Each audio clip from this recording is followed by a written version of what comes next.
এক ছিল এক ছোট্ট বিড়াল, নাম তার মিনা।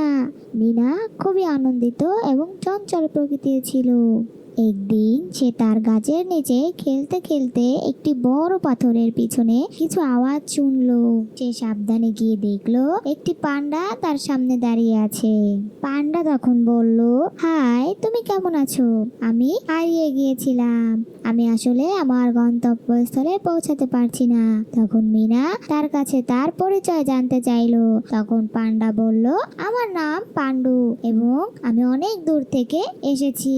মিনা বলল, তুমি তো অনেক বড় এবং শক্তিশালী দেখতে, কেন হারিয়ে গেলে? পান্ডু একটু হতাশ হয়ে বলল, আমি মূলত বাস করতাম এক জঙ্গলে, কিন্তু সেই জঙ্গল এখন আর সঠিক জায়গা নেই।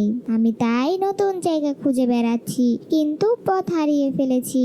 মিনা তাকে সাহস দিয়ে বলল, তুমি চিন্তা করো না, আমি তোমাকে সাহায্য করব। তারা একসাথে পান্ডুর নতুন বাসস্থল খুঁজতে বের হলো। পথে তারা অনেক সুন্দর একটা জায়গা পেল।